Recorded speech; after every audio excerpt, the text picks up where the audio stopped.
talked about, but this week it is all about Auburn. And yesterday, Coach Ed Orgeron met with the press after the Tigers put together their most complete game of the season versus South Carolina, where they really took it to the Gamecocks. And then this weekend they have a road trip pending with Auburn, a trip to the Plains. And yesterday we heard from Coach on Tell the Truth Monday, and he's back here with us on a Tuesday morning. Coach, good morning. How are you? Good morning, guys. How was Tell the Truth Monday? It was good. Guys were in good spirits. A lot of positive things that happened for our football team. A lot of true freshmen playing for the first time. They're excited about it.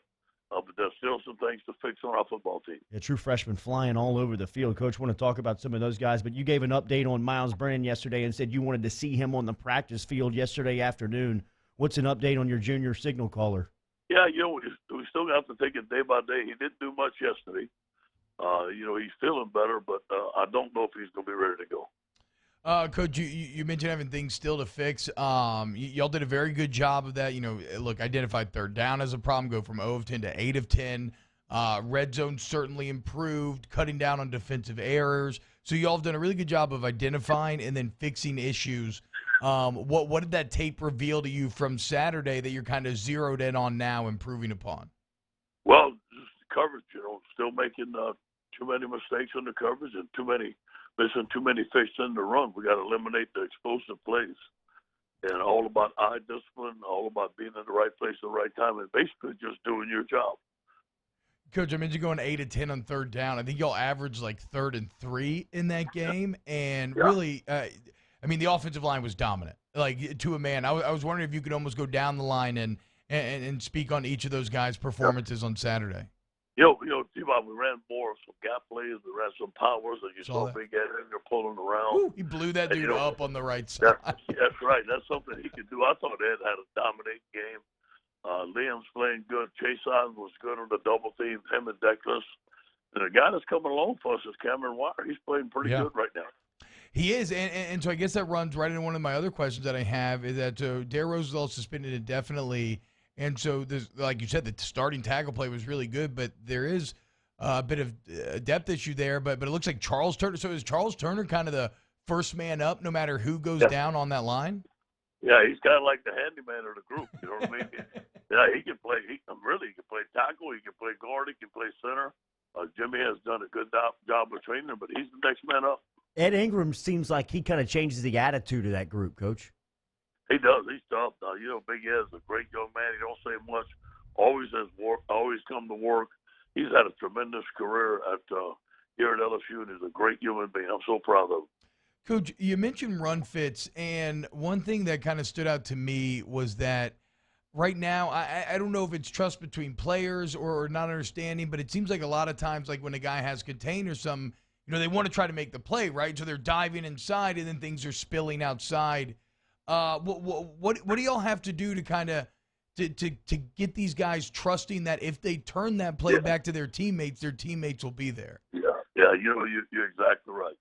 We got some guys trying to do too much, trying to make some plays instead of work within the scheme of the defense, and that's not going to work. We need 11 people doing their job, be in the right spot.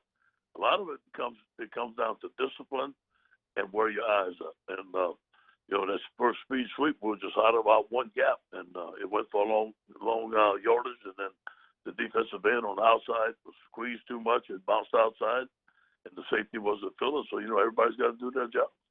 Were you as calm as a head coach in watching your true freshman quarterback as TJ Finley looked out there? I mean, that was the most impressive part to him, was that just how cool he was. Yeah. I might have been calm on the outside, but I was him. My stomach was going on the inside, I'll tell you that.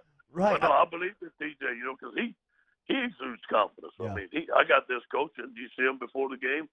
The game is not too big for him. I'm very pleased with his poise, but you know what? It all comes down to preparation. You can come here on Saturday or Sunday during the summer. We're not many people in there. TJ is on his own studying film. He loves football.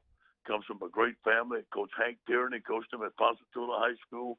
We're just so proud of him. Yeah, I mean, if anything can tell you how good TJ Finley is, Hank Tierney, he pretty much overrode his entire offense. Yeah, and changed his offensive approach because of Finley's talent. The 16-play drive to open the game was phenomenal, but a lot of that was helped by the rushing attack. Coach, you guys really established that last week. How much pressure did that take off of Finley in his position? It's a great game plan by Steve. Hey, let's run the ball. Let's get him some short, easy throws. There was a lot of RPOs in there. Yep. There's too many people in the box. The good thing about TJ on the RPOs, he's 6'6", so he can see over the line. He can see if the safety's coming up or not, make a good decision, and he did. But I thought the game plan was simple. The offensive line played well. It's good to see Tyron and John running the football like they're doing. Yeah, Coach, you mentioned Coach Ensminger, and to me, I mean, he deserves a standing O after Saturday. You've now proven, you bring a grad transfer quarterback in, you make him great. A guy who's developed through the years under multiple different systems, he's having a ton of success. Now you bring a true freshman in that you've recruited and developed. He has a ton of success. So, from a game planning standpoint, the offensive staff is elite right now. I know you have a lot of respect for Kevin Steele. How do you kind of preemptively game plan for Kevin Steele, given that he can go so off script? I mean, just look at what he did last year where he played something they never played before. Yeah, that's kind of like both sides of the ball. We've got to prepare. It's hard. You can't prepare for everything. But we know that we're probably going to see something different on the defensive side. We're going to see something different on the offensive side. So we have to look at what they've done different in the past and be ready for it. But obviously you can't show your team everything. You'd have to make adjustments during the game. One thing you will see defensively is Tank Bigsby running downhill, Coach. This true freshman running back. He put on a show last weekend in Oxford. I know you recruited him very heavily. What do you make of his game and the Auburn offensive attack? Just exactly what we thought about him. He's a great young man. Love his mom and daddy. Great people. At one time, I thought Tank was going to be coming to LSU. Strong runner, about 210 pounds. A strong inside runner, can run you over, can make the cut. Got good ball security. Excellent young man. He's going to be one of the best backs in the SEC to come. You did go into Georgia and get what looks like their two best players in B.J. Ojulari and Arik Gilbert. And these are two freshmen that have had an instant impact on your program within the first 4 games. Can you talk about the freshman impact? Ojulari was named the defensive lineman of the conference yesterday, and he had 3 sacks, 2 of them on third down. Eli Ricks has a pick 6. Coy Moore, 2 catches. Keyshawn Butte had another nice tunnel screen. It felt like a very much like the future is bright Saturday watching those guys. Yeah.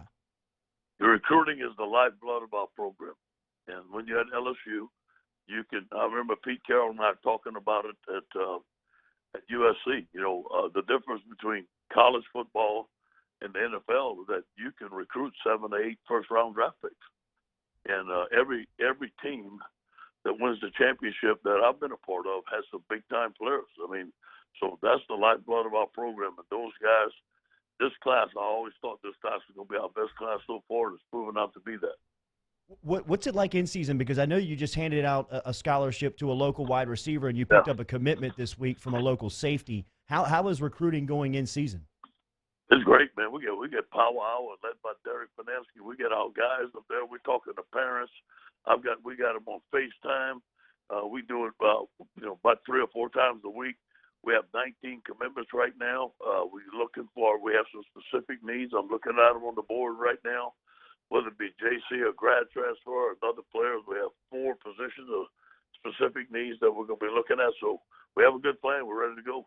I want to jump back to one of the young guys, Coach. He doesn't really feel like a young guy already here. It's kind of crazy, but Arik Gilbert. But not just him as a receiving threat. One of the things that really impressed me from this last game, especially and just on the season, his blocking is like getting better to better every single week. In this last game, I mean, it was really good. Like his size and strength, like the more he gets it down, he could become just as dominant of a blocker as a pass catcher.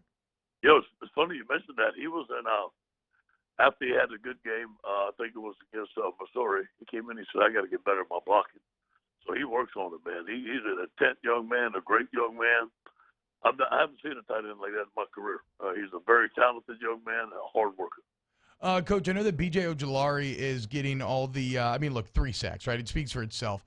But how about Andre Anthony? For years, it felt like he was a name just kind of mentioned and like, we got Andre Anthony, right? But maybe nobody else has made more of a jump than he has in this 4-3. I mean, that sack on Saturday, beautiful, strong inside move. What have you seen out of Anthony? Yeah, those are the things I've seen out of him in practice. This is his turn. He's waited his turn. Core High School, great young man, team leader. And you know what? It's a shame we can't play six ends because we have him Yes. that can rush it in. We got BJ that can rush it in. We got Ali that can rush it in. You got Chavez Moore that can rush it in. So we're moving some of those guys inside, but we need a better push inside for my inside guys. But we have some ends that I feel that are very capable of being some of the best in the conference. Big day for Bruce Feldman as another book with Ed Orgeron as the centerpiece. Flip the Script will be published and debut today. You can pick up your copy at Amazon.com. Coach, there's great stories in this book, including Rashard Lawrence. I love the story that Rashard Lawrence tells you a couple years ago when he tells you to coach the team like the defensive line coach. You can get those and a bunch of stories inside of it. I know it's an exciting day for you too. Yeah, man, I was proud that, first of all, they wanted to write it. I wanted to write it because I want everybody to chase their dream. And it tells, the adversity that I went through. And you just got to keep on fighting. But you got to surround yourself with good people.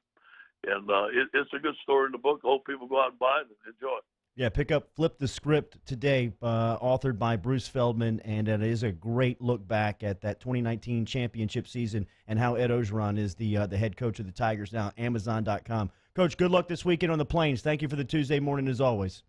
Competition Tuesday, big day in Baton Rouge. Go Tigers. Yes, sir. Yes, sir. There he is. Coach O checking in this morning from the football facility as the Tigers get ready for a trip to the Plains this weekend as they will take on Tank Bigsby, Auburn, and the Tigers for a 2:30 start. So that means your pregame on Saturday morning will crank up at 9:30 a.m.